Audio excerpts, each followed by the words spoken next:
The morning sunlight filtered through the slats of the blinds, creating geometric patterns on the floor of Jake's apartment.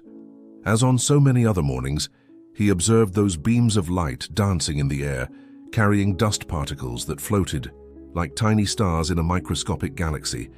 But today there was something different in the air, an uneasiness that couldn't be explained, a discomfort that went beyond the usual Monday fatigue. Jake wondered when exactly his life had transformed into a predictable sequence of events, like a movie watched so many times that each scene could be anticipated. The alarm clock ringing at 6:30, coffee prepared mechanically, the commute to work filled with the same faces, the same empty expressions. It was as if the entire universe conspired to keep him trapped in an infinite loop of experiences that no longer fulfilled him. In his work as a financial analyst, Jake dealt with numbers, probabilities, and patterns. His analytical mind always sought logical explanations for everything, including the growing sensation that something fundamental was missing in his existence. The spreadsheets and graphs that filled his computer screens seemed like symbols of a language that could no longer decipher the true meaning of life. It was in this state of restlessness that fate, or perhaps something deeper than that, placed an unusual invitation in his path. A lecture on neuroscience and consciousness given by Dr. Emily Parker, a researcher whose work was beginning to attract attention from the international scientific community. The title of the lecture was intriguing: The Mental Matrix: How Your Thoughts Create Your Reality. In an impulse that completely deviated from his usual pattern of behavior, Jake decided to attend. That seemingly simple decision would be the first step in a journey that would completely transform his understanding of reality and his role in it. The auditorium was packed, but it was Dr. Emily's presence that immediately captured Jake's attention. It wasn't just her serene appearance or her firm and compassionate voice. There was something about her energy that seemed to resonate with that restlessness he had been feeling. Her first words were etched in his memory like a mantra that would change his life. Have you ever wondered why, despite all our efforts to change, we end up repeating the same patterns? The answer is closer than we imagine. It's literally inside our heads. Dr. Emily began to explain how the human brain functions as a sophisticated system for recording and reproducing patterns. Every thought we have triggers a cascade of biochemical reactions that reinforce certain neural connections. Over time, these patterns become so deeply rooted that we begin to confuse them with our own identity. But there is a way out of this loop, she continued, projecting magnetic resonance images that showed the brain in different states of consciousness. Neuroplasticity, the brain's ability to reorganize and create new patterns, is the key to our liberation. However, this change requires more than just intellectual knowledge. It requires a fundamental shift in our way of perceiving and interacting with reality. Jake felt every word resonate in his being, as if questions he didn't even know he had were being answered. Dr. Emily continued explaining how thoughts and emotions are not just products of our brain activity, but forces that literally shape the quantum field around us. She cited scientific experiments that demonstrated how conscious observation affects the behavior of subatomic particles, suggesting a profound connection between consciousness and physical reality. We are not mere passive observers of the universe, she stated. We are active participants in the creation of our reality, moment by moment. At the end of the lecture, while most participants headed for the exit, Jake remained seated, processing everything he had heard. His thoughts were interrupted by Dr. Emily herself, who approached with a welcoming smile. "You look like someone who's ready for a profound change," she said, sitting down next to him. "I recognize that look. It's the same one I had when I started to discover the true potential of the human mind. That casual encounter would become the catalyst for a journey of self-discovery that Jake could never have imagined." Dr. Emily was not just a brilliant scientist, but a mentor who had dedicated her life to building a bridge between modern science and ancient wisdom about the nature of consciousness. "What you saw today is just the tip of the iceberg," she said, handing him a card with her contact information. "If you're really willing to explore the limits of your own consciousness, I can show you a path. But I must warn you, Once you start to see reality as it really is, there's no going back. As he walked back home that night, Jake felt that something fundamental had changed within him. The same streets that before seemed like prisons of his routine now held an unexplored mystery. His thoughts, which before were just background noise in his consciousness, now seemed to carry a power that he was only beginning to understand. In his apartment before going to bed, Jake looked again at Dr. Emily's card. On the back there was a quote that perfectly captured what he was feeling. "The reality we experience is only a reflection of our dominant thoughts. Change your thoughts, and you will change your world." That night, for the first time in a long time, Jake slept with a feeling of purpose and possibility. His last thought before falling asleep was a question that would change everything. What if I could really create my own reality? In the week following the lecture, Jake couldn't stop thinking about Dr. Emily's words. Every moment of his daily routine now carried a new meaning, as if he was beginning to see through a different lens. He observed his thoughts with a renewed awareness, realizing for the first time how they followed predictable patterns, especially the negative ones. During his first private session with Dr. Emily, in her laboratory at the university, she explained something that would fundamentally change his understanding of reality. "The universe," she said, adjusting some electrodes on an electroencephalogram, "device is not made of solid matter as we thought. At the most fundamental level, everything is energy vibrating at different frequencies." Emily connected the electrodes to Jake's temple and showed him a screen displaying wave patterns in real time. "These are your thoughts," she explained, translated into measurable frequencies. Each mental state, fear, joy, anxiety, peace, has its own unique energy signature. Jake watched fascinated as the screen showed changes in the patterns as his thoughts fluctuated. "But here's the most interesting part," Emily continued. "These frequencies don't stay confined to your brain. They propagate like waves in a lake, interacting with the quantum field that surrounds us." She then shared with Jake the results of a revolutionary experiment that her laboratory was conducting. Using ultra-sensitive equipment, her team had managed to detect microscopic changes in the molecular structure of water when exposed to different emotional states of the participants. "Think about it," she said.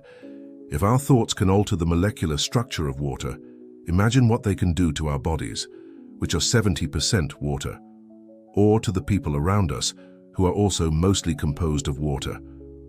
Jake remembered the work of Dr.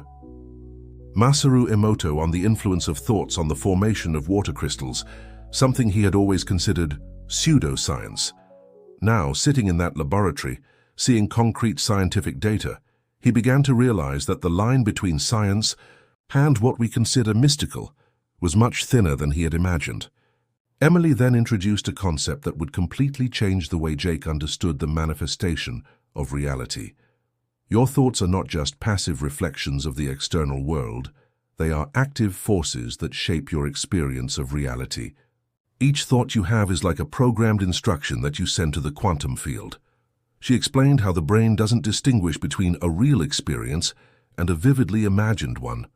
When you imagine something with enough emotional intensity, your brain produces the same neurochemical substances it would produce if the event were actually happening. That's why high-performance athletes use visualization as a fundamental part of their training. To demonstrate this concept, Emily conducted a simple experiment. She asked Jake to close his eyes and vividly imagine biting into a sour lemon. As he visualized the scene, the sensors showed activation in the brain areas related to taste, and his salivary glands responded as if there was a real lemon in his mouth. "See," she said, showing the data, "your body responded to a lemon that exists only in your mind. Now imagine the power your thoughts and visualizations have when applied to larger goals in your life." During the following hours, Emily taught Jake specific techniques to begin working with this language of the universe. The first was mindfulness meditation, a practice to develop awareness of one's own thoughts without fully identifying with them. Most people, she explained, live on autopilot, letting habitual thoughts determine their experiences. Meditation is like waking up from the dream. You begin to realize that you can choose your thoughts rather than being chosen by them. The second technique was what she called quantum mental rehearsal, an advanced visualization process that combined vivid imagination with elevated emotional states. It's not enough to just visualize what you want, she emphasized. You need to generate and maintain the emotional state you would have if you were already living that reality.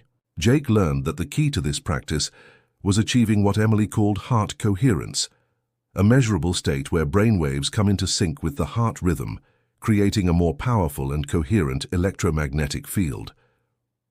When you achieve this state, she explained, showing him a heart coherence graph, your brainwaves begin to function at higher frequencies, allowing access to expanded states of consciousness where manifestation happens more quickly.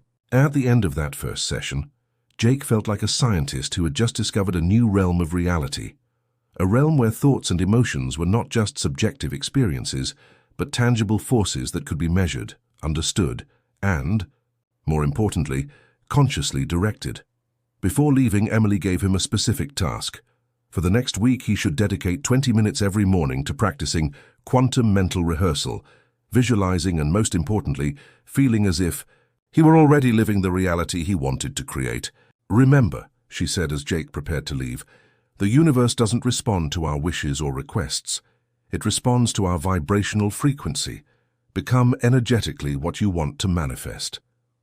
On the way home, Jake realized how each thought now carried a new weight, a new responsibility. They were no longer just random musings, they were precise instructions being sent to the quantum field. The question that now motivated him was, what reality were his thoughts programming? The first weeks of practice were a fascinating study in self-discovery for Jake. Following Dr. Emily's guidance, he began his mornings with 20 minutes of meditation and quantum mental rehearsal. At first, the task seemed almost impossible. His mind, accustomed to years of uncontrolled wandering, resisted any attempt at conscious direction. But gradually, like a muscle being exercised, his ability to maintain focus strengthened. Jake began to notice something extraordinary. The more he observed his thoughts, the more he realized that most of them weren't really his. They were fragments of conversations, inherited fears, social expectations, and old conditioning that had installed themselves in his mind like automatic programs. In his next session with Emily, she explained this phenomenon. What you're experiencing is the awakening of the internal observer. It's as if you were watching a movie and suddenly realized you could choose which part of the screen to focus your attention on. This awareness of the observer is the first step to reprogramming your mental patterns. Emily then introduced a concept that would revolutionize Jake's understanding of the nature of reality even further: the role of emotions as fuel for manifestation. Your thoughts are like seeds, she explained, but your emotions are what fertilize the soil where these seeds are planted. To demonstrate this principle, Emily connected Jake to a more sophisticated device that measured not only his brainwaves, but also his heart rate variability and the electromagnetic fields generated by his body. Observe what happens when you think about something you fear, she instructed. The monitors immediately showed a chaotic and disharmonious pattern. Now, she continued, think of a moment of deep gratitude. The change was dramatic. The waves became more ordered, creating a pattern that Emily called psychophysiological coherence. This is the key to intentional manifestation, she explained. When your thoughts and emotions are coherent, you create a more powerful electromagnetic field that literally reorganizes matter at the quantum level. Jake began to understand why his previous attempts at change always failed.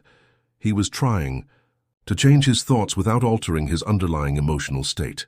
It was like planting seeds in arid soil and expecting them to flourish. Emily then shared a surprising discovery from her research. We've found that when a person reaches this state of coherence, they don't just affect their own energy field. People nearby begin to unconsciously synchronize their heart and brain frequencies with this more coherent field. This revelation prompted Jake to deeply reflect on the responsibility that came with this knowledge. Each emotional state, he maintained, was not only programming his own reality, but subtly influencing everyone around him. In the weeks that followed, Jake began to notice subtle but significant changes in his life. The first was in his work environment. During a particularly tense meeting, he managed to maintain his internal coherent state and observed how this affected the dynamics of the room. People who were normally combative seemed more receptive, and solutions naturally emerged for problems that had seemed unsolvable. At home, he began to practice what Emily called quantum gratitude, a state where he allowed himself to feel gratitude not only for what he already had, but for what he was manifesting, as if it were already present in his reality. Gratitude, Emily had explained, is one of the most powerful emotions for manifestation because it transcends linear time. When you feel true gratitude for something that hasn't yet happened in the physical plane, you create a quantum bridge between the present and the desired future. One morning during his practice, Jake had an experience that would fundamentally change his understanding of the process. While in a deep state of meditation, he experienced what he could only describe as a temporary dissolution of his usual identity boundaries. For a moment he felt connected to everything, as if his body were just a temporary concentration of energy in a vast field of infinite possibilities. When he shared this experience with Emily, she smiled with recognition. You had a glimpse of what quantum physicists call the unified field and what ancient spiritual traditions call universal consciousness. It's in this state of unity that the most powerful manifestation happens because you transcend the illusion of separation. However, not everything was smooth sailing on Jake's path. The more he delved into these practices, the more he noticed resistance arising from his social environment. Friends mocked his new ideas. Family members expressed concern about his obsession with these esoteric things, and some work colleagues began to treat him with veiled skepticism. Emily had prepared him for this. It's natural to encounter resistance when you start changing your energy patterns. The people around you are used to your old frequency, and they unconsciously try to pull you back to it. It's like a system trying to maintain its known equilibrium, even if that equilibrium isn't healthy. The solution, she explained, was not to confront or try to convince others, but to remain firm in his new vibrational frequency. When you consistently maintain a higher energy field, one of two things happens. Either the people around you begin to resonate with this new frequency, or they naturally drift away, making space for new, more aligned connections to enter your life. Jake began to see this dynamic unfold in real time. While some old relationships began to naturally dissolve, new people started appearing in his life, people who seemed to share his quest for a deeper understanding of reality. One of these people was Sarah, an artist who frequented the same cafe where Jake used to practice his morning meditation. She approached him one day, intrigued by the energy emanating from him during his practices. Sarah, as Jake would discover, had her own journey of exploring consciousness through art, and their conversations about the intersection of creativity, consciousness, and reality would further expand Jake's horizons. By the end of that first month of intensive practices, Jake felt as if he were waking up from a long dream. The world around him seemed more alive, more responsive, more malleable to his conscious intention. But this was just the beginning of his journey. As Emily had said in their last session, you're just beginning to scratch the surface of what's possible when you understand and apply the quantum laws of reality. On a particularly inspiring afternoon in Dr. Emily's laboratory, Jake was introduced to an experiment that would fundamentally change his understanding of the nature of reality. Emily had set up equipment that looked like it came out of a science fiction movie, a chamber specially designed to measure quantum fluctuations in response to conscious intention. What you're about to see, Emily explained, adjusting some controls, is a direct demonstration of how consciousness interacts with the quantum field.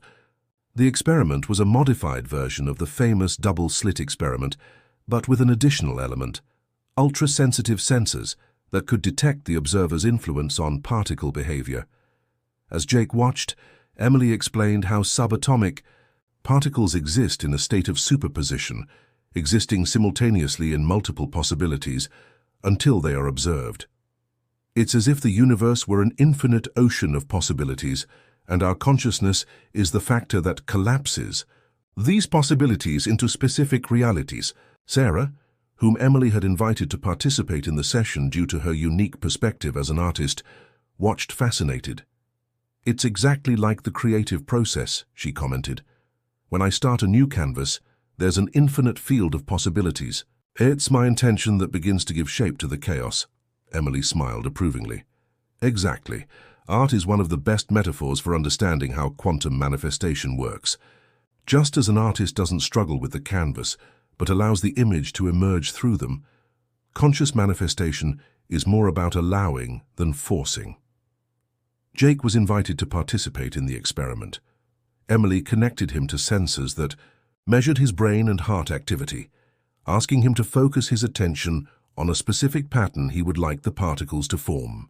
To his surprise, the data showed a clear correlation between his states of internal coherence and the behavior of the particles.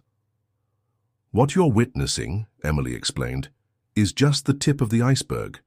If subatomic particles respond to consciousness in this way, imagine the cumulative impact of our sustained thoughts and emotions over time."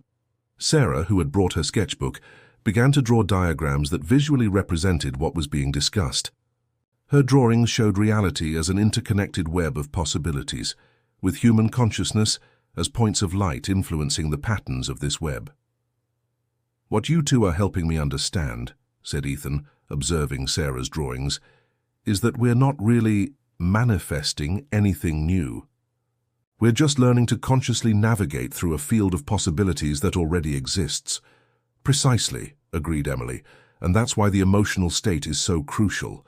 Your emotions are like a quantum compass, tuning you into different frequencies of possibility." In the following weeks, Ethan and Sarah began meeting regularly to explore the intersection between art, science, and consciousness. Sarah taught Ethan how to use drawing as a form of active meditation, while he shared with her the scientific principles he was learning from Emily. During one of these creative exploration sessions, something extraordinary happened. While Ethan was practicing what Sarah called conscious drawing, creating shapes without judgment or expectation, he entered a deep flow state. Suddenly, the barriers between observer and observed seemed to dissolve completely. "It's as if I wasn't drawing anymore," he described later to Emily. "It was more like the drawings were emerging through me, and at the same time, I was the drawings." Emily explained that he had experienced what mystics call non-dual consciousness, a state where the illusion of separation between subject and object temporarily dissolves. "In this state," she explained, "you have direct access to the field of infinite possibilities. It's the most powerful state for conscious manifestation." It was during one of these explorations that Ethan had a profound insight about his own transformation process. He realized that he had been trying to use his new abilities primarily to change external circumstances in his life, when the true purpose was a deeper transformation of his own being. Sarah, with her artistic perspective, helped him understand this through a powerful metaphor. "It's like a sculpture," she explained. "The artist doesn't add to the block of marble. He removes what's not essential to reveal the form that's already there." Similarly, perhaps manifestation isn't about adding to your life, but about removing the limiting patterns that prevent your true nature from expressing itself. This perspective brought a significant change in Ethan's practice. Instead of focusing only on external goals, he began to work more deeply with what Emily called quantum identity, the process of aligning his thoughts, emotions, and actions with the highest version of himself he could imagine. The results began to manifest in unexpected ways. In his work, Ethan noticed that he was naturally taking on more leadership in important projects. His presentations, now infused with a more conscious presence, began to capture attention and inspire his colleagues in a way that had never happened before. In his personal relationships, he noticed that he was attracting people who reflected this new level of consciousness. His conversations became deeper and more meaningful, and even conflicts began to be seen as opportunities for growth and transformation. One day, while sharing his experiences with Emily and Sarah, Ethan realized something crucial. "It's as if the more I connect with this field of infinite possibilities, the less I need to strive to make things happen. It's more like a process of allowing life to flow through me." Emily smiled approvingly. "Now you're beginning to truly understand. Conscious manifestation isn't about control. It's about alignment. When you're aligned with the quantum field, life begins to unfold with a grace and synchronicity that seem miraculous to the ego, but are completely natural from the perspective of expanded consciousness. Sarah added her own perspective. It's like in art. When you're truly in the flow, it's not you who's creating. You become a channel through which the creativity of the universe can express itself. At the end of that day, watching the sunset, through the laboratory window, Ethan reflected on how his journey had begun with a search for external change, but was transforming into something much deeper, an exploration of the very foundations of reality and consciousness. What he didn't yet know was that this understanding would be crucial for the challenges to come. Challenges that would test not only his new understanding of reality, but also his ability to maintain this expanded consciousness in the face of increasingly challenging circumstances. The universe, Ethan was learning, has a peculiar sense of humor when it comes to testing our deepest understandings. It was exactly when he was beginning to feel confident in his new perception of reality that the real challenges began to emerge. It all started with an unexpected call on a Monday morning. The company's headquarters was undergoing a massive restructuring, and Ethan's department was at the center of the changes. Within hours, projects he had been developing for months were suspended, and the stability he had taken for granted began to crumble. In his old pattern of consciousness, this situation would have triggered a spiral of anxiety and fear. But something different happened. As he watched the chaos unfold around him, Ethan realized he was experiencing a strange sense of peace. Emily's words echoed in his mind. External circumstances are just a reflection of deeper energetic patterns. The real question is, what pattern do you choose to maintain in moments of apparent chaos? That night, during their regular session, with Emily and Sarah, Ethan shared what was happening. Emily listened attentively before responding. This is a crucial moment in your journey. You're being invited to apply everything you've learned, not in a controlled laboratory environment, but in the testing ground of real life. Sarah, who had brought some of her recent paintings, pointed to a particularly intriguing canvas, an abstract composition where chaotic patterns gradually transformed into harmonious forms. "Look," she said, "sometimes chaos is necessary for a new order to emerge. The question is, can you maintain your vision of the larger pattern even when everything seems to be falling apart?" Emily then introduced a concept that would fundamentally change the way Ethan viewed the situation. In quantum physics, she explained, there's something called the uncertainty principle. The more precisely you try to measure a particle's position, the less you can know about its momentum, and vice versa. In a way, your life is going through something similar. The more you try to control and predict the specific details, the less you can perceive the larger movement that's happening. In the days that followed, Ethan began to apply this understanding in a practical way. Instead of trying to obsessively control every aspect of the situation at work, he focused on maintaining a state of high internal coherence. His morning meditations became deeper, and he began to practice what Emily called conscious surrender, the art of trusting the process without giving up on intention. It was during one of these meditations that Ethan had an extraordinary experience. In a deep state of expanded consciousness, he began to see his current situation from a completely different perspective. What seemed to be a crisis in his career was actually a necessary realignment with a greater purpose. Sharing this perspective with Sarah during one of their meetings at the cafe, she smiled in recognition. "It's like when I'm painting," she said. "Sometimes I need to completely destroy a composition that isn't working so that something truer can emerge. The ego resists because it's attached to the old form, but the soul knows it's necessary." Synchronicity began to manifest in surprising ways. In a meeting about the company's restructuring, Ethan found himself sharing ideas that seemed to come from a deeper place than his usual thinking. To his surprise, these ideas resonated strongly with the board, leading him to be invited to lead a new initiative that combined financial analysis with sustainable innovation, something that had secretly always been his passion. Emily explained, "This phenomenon in scientific terms, when you maintain a state of coherence amidst chaos, your electromagnetic field becomes more potent. This literally reconfigures the quantum possibilities around you, attracting circumstances and people that resonate with your new frequency. However, not everything was smooth in this transformation process. Ethan began to notice growing resistance from some people close to him, particularly his parents. They couldn't understand why he was so calm in the face of what they saw as a serious crisis. His mother even suggested that he was escaping reality with his esoteric ideas. It was Sarah who offered an enlightening perspective on this situation. "You know, when I started following my vocation as an artist, I faced something similar.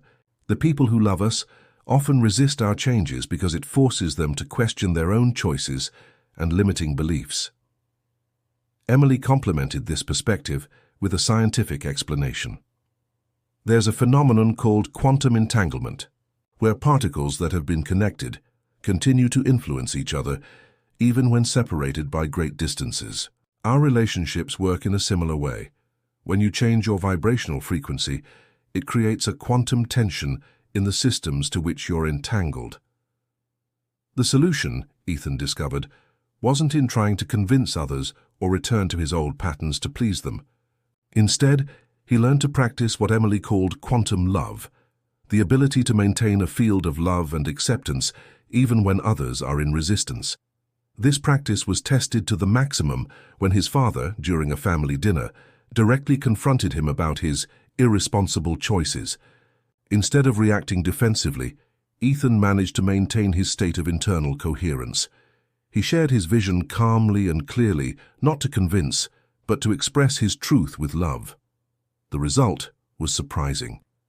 Although his father didn't immediately change his mind, something shifted in the dynamic between them. In the following weeks, Ethan noticed his father asking more curious questions about his practices and even showing interest in learning meditation. "You see," explained Emily when Ethan shared this evolution, "when you consistently maintain a higher frequency, you create a morphogenetic field that facilitates the evolution of consciousness in everyone around you. It's not about convincing or changing others. It's about being a catalyst for the natural evolution of consciousness." As the month progressed, the transformation in Ethan's life became increasingly evident. The initial crisis at work had transformed into an opportunity to realign with his true purpose. His relationships, although challenging at times, were deepening to a level of authenticity he had never experienced before. More importantly, he was beginning to understand that true manifestation wasn't about creating a perfect reality where there were never challenges. It was about developing the ability to maintain an elevated state of consciousness regardless of external circumstances. As Sarah poetically put it during one of their conversations, "It's as if life were a big blank canvas.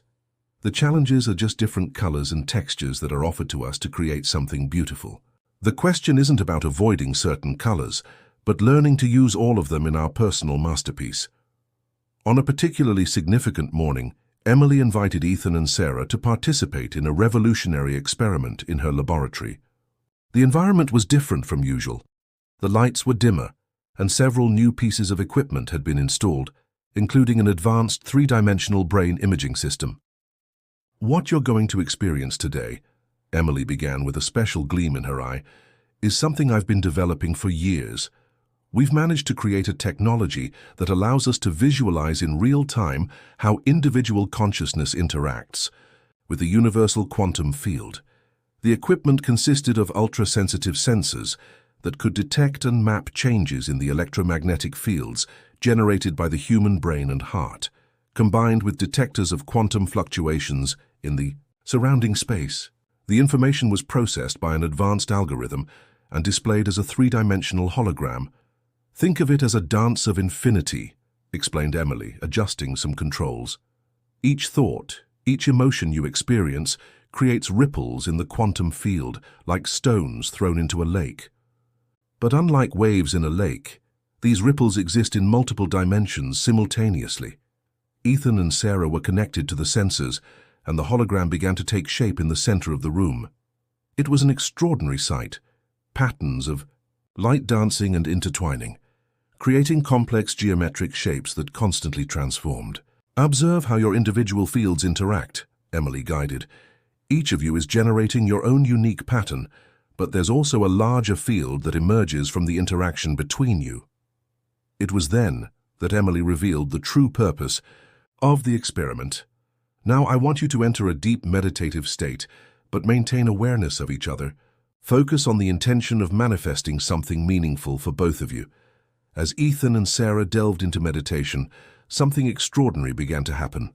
The holographic patterns of their individual fields began to synchronize, creating a sacred geometry of impressive complexity. Emily watched in silence, recording data that confirmed something she had theorized for years. Coherent collective consciousness is exponentially more powerful than the sum of individual consciousnesses. What you're demonstrating, she explained, after the experiment, is what ancient traditions called sacred union, a state where two or more consciousnesses align in such a way that they create a unified field of expanded possibilities. For Ethan and Sarah, the experience was deeply transformative. They had felt in a tangible and measurable way how their consciousnesses could intertwine and mutually amplify. More than that, they had glimpsed a much greater potential for collective, human consciousness. In the days that followed, both began to notice subtle but significant changes in their lives. The synchronicity between them increased dramatically. Complementary ideas emerged simultaneously. Creative solutions emerged naturally, and their individual projects began to intertwine in unexpected ways. In his work, Ethan realized that his new sustainable innovation initiative was naturally aligning with the art project Sarah was developing on environmental consciousness. What began as an interesting coincidence soon revealed itself as something bigger, a living example of how aligned consciousnesses can catalyze transformations on a larger scale. Emily explained this phenomenon using the concept of morphogenetic fields, developed by biologist Rupert Sheldrake. When you consistently maintain a field of high coherence, it creates an energetic mold that facilitates the emergence of similar patterns in other systems. It's as if you're creating a new habit in the quantum field. It was during a particularly deep joint meditation session that Ethan and Sarah had a simultaneous realization.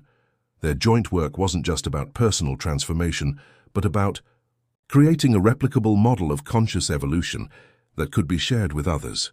It's as if we were cells in a larger organism, reflected Sarah, using her artistic perspective. Each individual transformation contributes to the evolution of collective consciousness. Emily confirmed this intuition with data from her experiments. What we're observing here is scientific evidence of something that ancient traditions have always known. Consciousness is fundamentally non-local and interconnected. When a sufficient number of people reach an elevated state of coherence, it creates a tipping point that can catalyze changes on a social scale. The understanding of this greater responsibility brought a new dimension to Ethan and Sarah's work. They began to systematically document their experiences and discoveries, combining Emily's scientific data with artistic expressions that made these concepts more accessible to others. Ethan discovered that his skill with numbers and analysis could be used to create models that quantitatively demonstrated the impacts of expanded consciousness on different aspects of life, from productivity at work to the quality of relationships. Sarah, in turn, developed a series of works that visually captured the energy patterns they had observed in the laboratory. Her paintings were not only aesthetically impressive, they functioned as tuning tools, helping other people access elevated states of consciousness. Emily observed this development with deep satisfaction. What you're creating, she explained, is a new paradigm of conscious evolution that integrates science, art, and spirituality. It's not just about manifesting individual realities, it's about consciously participating in the evolution of collective consciousness. As the impact of their work began to expand, Ethan and Sarah found themselves naturally attracting other people who resonated with this larger vision. A small group began to form around them, people from different areas who felt the call to participate in this exploration of consciousness. To observe how this is happening organically, Emily pointed out during a group meeting. Nobody is being convinced or recruited, People are naturally being attracted by the field of coherence you're maintaining. It was during one of these meetings that something extraordinary happened. As the group meditated together, the sensors in Emily's laboratory recorded an unprecedented phenomenon, a field of coherence so powerful that it affected measurements of quantum randomness throughout the entire building. What we're witnessing, Emily explained later, barely containing her excitement, is scientific evidence that coherent collective consciousness can literally reorganize the quantum field on a larger scale than we imagined possible. For Ethan, this discovery was a powerful confirmation of something he had intuited since the beginning of his journey, that true transformation is never just individual. Each person who awakens to their greater potential becomes a catalyst for the awakening of others, creating a chain reaction of conscious evolution. Emily's laboratory was buzzing that morning. The results of the latest experiments with the group had attracted the attention of the international scientific community, and researchers from various parts of the world were beginning to replicate her protocols, obtaining similar results. What began as an individual exploration, Emily commented, observing the data on her screens, is transforming into a scientific revolution.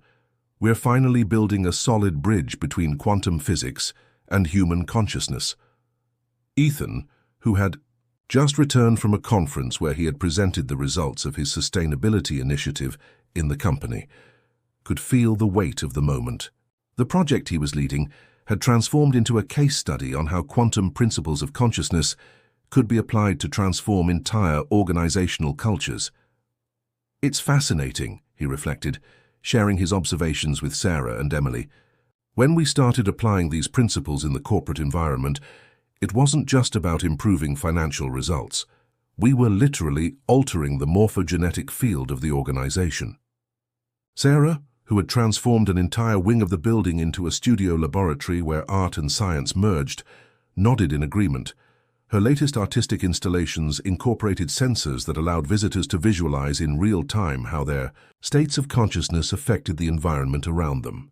Art has always been a portal to expanded states of consciousness, she explained, guiding a group of visitors through her latest exhibition. But now we can really show people how their consciousness interacts with the quantum field. It's no longer a matter of believing. It's something you can see and experience directly. It was during one of these visits that Emily made an announcement that would change everything. Gathering Ethan, Sarah, and the closest members of the research group, she revealed something she had been keeping secret. Remember that day when we recorded the extraordinary coherence field during our group meditation? Well, something else happened.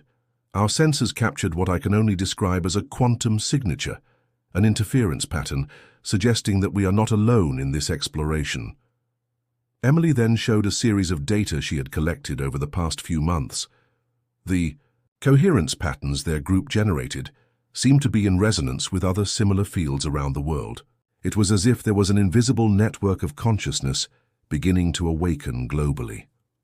What we are witnessing, she explained, her voice laden with contained emotion, is possibly the beginning of a quantum leap in the evolution of human consciousness. And it's not something that's happening just here. It's happening simultaneously at various points on the planet. Ethan felt a shiver run down his spine as he recognized the magnitude of what was being revealed. His personal journey of transformation, which had begun with a simple lecture on neuroscience, had led him to participate in something much greater than he could have imagined. Sarah, with her heightened artistic sensitivity, had already intuited something similar. Her latest works, created in deep states of meditation, contained patterns that remarkably resembled the data Emily was showing. It's as if we were all connected to a great cosmic symphony, she observed, and more people are beginning to hear the music and harmonize with it. Emily then shared her boldest theory. I believe we are witnessing what ancient traditions predicted, a collective awakening of human consciousness. But unlike in the past, now we have the scientific tools to understand and facilitate this process. In the days that followed, the group began to develop more refined protocols to work with this new understanding. It was no longer just about individual or even group transformation. It was about consciously tuning into a much larger evolutionary process. Ethan discovered that his experience in the corporate world offered a valuable model for implementing these ideas on a large scale. "It's as if each organization were a microcosm of collective consciousness," he explained during a planning session. "When we transform a company's culture, we are essentially creating a new morphogenetic field that can be replicated elsewhere." Sarah, in turn, began to develop what she called tuning installations, specially designed artistic spaces to facilitate people's connection with this larger emerging field of consciousness. "Art has always been a universal language," she explained. "Now we're using this language to help people recognize their connection to something much greater than themselves." Emily, observing the natural development of all these elements, noticed something deeply significant. "See how each of you is contributing your unique gifts to this great symphony. Ethan brings structure and practical implementation, Sarah offers creative and intuitive expression, and our research provides scientific validation. It's a perfect example of how the evolution of consciousness operates through the harmonious integration of different aspects of human experience." It was during a particularly deep session of collective meditation that the group had an extraordinary experience. The sensors recorded what Emily described as a cascade of coherence, a phenomenon where the unified consciousness field they generated began to self-amplify, creating an effect that expanded far beyond the physical limits of the laboratory. "What we're seeing here," she explained later, studying the data with admiration, "is scientific evidence of something mystics have always known. When a critical number of people reach an elevated state of coherence, it can catalyze transformation on a much larger scale."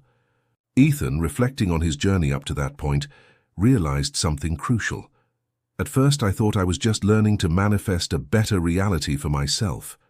Now I understand that we are part of something much bigger, a conscious evolution of consciousness itself." Sarah complemented this perception with an artistic metaphor. "It's as if each of us were a unique color in a great cosmic work of art. Alone we are beautiful, but together we create something transcendent." As the day drew to a close, Emily gathered the group to share one last reflection. "What we have discovered here is not just a new scientific theory or a personal transformation technique. It's a map for the next stage of human evolution. And the most extraordinary thing is that each person who awakens to this greater reality automatically becomes a catalyst for the awakening of others." A year had passed since that first lecture that had changed Ethan's life. Sitting in his office on the top floor of the corporate building, he watched the sunrise with a clarity he had never imagined possible.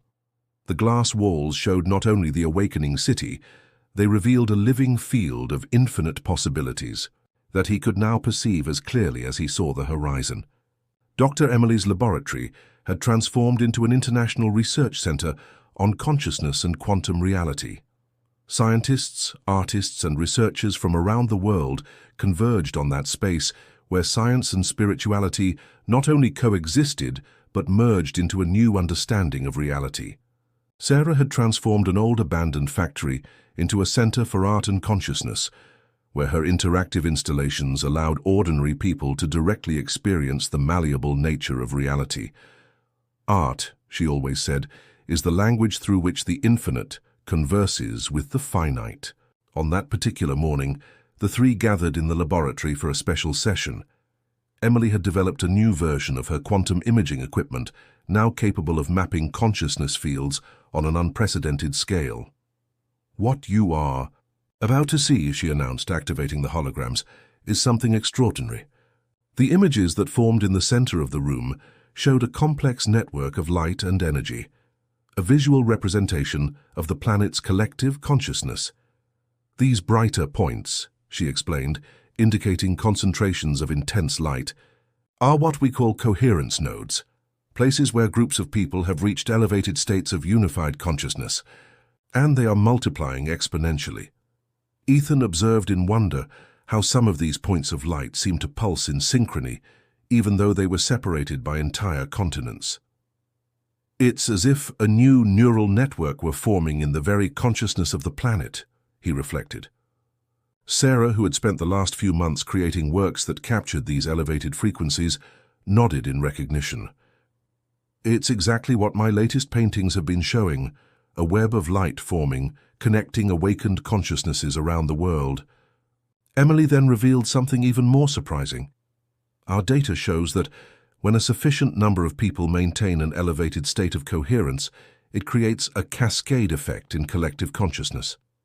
It's as if we reached a quantum tipping point where transformation becomes self-sustaining. Ethan thought about his own journey, how a simple desire for personal change had led him to participate in something so vast and significant. His corporate initiative of conscious transformation had spread to other companies around the world, creating a new way of doing business based on the understanding of quantum interconnection. It's interesting, he observed, how the universe guides us exactly where we need to be. Each of us started on a seemingly separate path, science, art, business, but everything converged into this greater understanding. Sarah smiled, remembering their first conversations in the cafe. It's as if we were pieces of a cosmic puzzle, each bringing exactly what was needed to complete the picture. Emily then shared her vision of the future. What we are witnessing is just the beginning. As more people awaken to their true nature as conscious co-creators of reality, the very structure of society will begin to transform. We are literally participating in the conscious evolution of consciousness. At that moment, something extraordinary happened in the laboratory. Without any prior coordination, the three naturally entered a state of deep coherence. The holograms responded immediately, showing an explosion of light and geometric patterns of impressive complexity. "Look," Emily whispered, amazed. "This is what the future looks like. Individual consciousnesses functioning in perfect harmony, each maintaining its uniqueness while participating in a greater symphony." Ethan realized that his initial understanding of manifestation and reality had been just the tip of the iceberg. It wasn't about creating the perfect reality for oneself. It was about consciously participating in the ongoing evolution of consciousness itself. Sarah, capturing this understanding, expressed poetically, "We are like waves in the ocean of consciousness, each unique and individual, but fundamentally united to something much greater." Emily completed the thought, "And the most extraordinary thing is that there is no end to this journey. Each new level of understanding reveals even more expansive possibilities. It's an infinite awakening." As they watched the holograms dancing before them, the three felt a deep gratitude for the journey that had brought them there. Every challenge, every moment of doubt, every discovery had been necessary to reach this greater understanding. Ethan thought of all the people who were beginning their own journey of awakening, just as he had started a year ago. It's comforting to know, he reflected, that each person who awakens makes the path a little easier for those who follow. Sarah, who had begun working on a new series of interactive art installations, added, "And each person brings their own unique gifts to this great tapestry of conscious evolution." Emily, looking at the data on her screens, smiled with satisfaction. "The most beautiful thing is that this is just beginning. Each new individual awakening contributes to the collective awakening, creating a virtuous cycle of conscious evolution." As the sun rose on the horizon, bathing the laboratory in golden light, the three felt a deep certainty. They were participating in something much greater than themselves, the next step in the evolution of human consciousness. And this evolution had no end. It was an infinite awakening, an eternal dance of discovery and transformation. Ethan looked out the laboratory window, observing the city that now seemed so different from a year ago. It wasn't the buildings or streets that had changed. It was his perception of reality that had expanded to include previously invisible dimensions. "You know," he said, turning to Emily and Sarah, "when all this started, I thought I was looking for a better life for myself. Now I understand that I was called to participate in something much greater, the conscious evolution of consciousness itself." Sarah smiled, picking up her brushes. She could already visualize the work that would capture this moment. "And the most beautiful thing is that each person who awakens to this greater reality becomes a portal for others to awaken as well." Emily, looking one last time at the holograms dancing in the center of the room, completed the thought. "And so, step by step, awakening by awakening, human consciousness evolves, not to a final destination, but to ever more expansive possibilities of being and creating. And so ends this story. But like all true awakening, this is just the beginning. For in every moment, in every conscious choice, in every act of love, in expanded understanding, we all participate in this great dance of infinite awakening.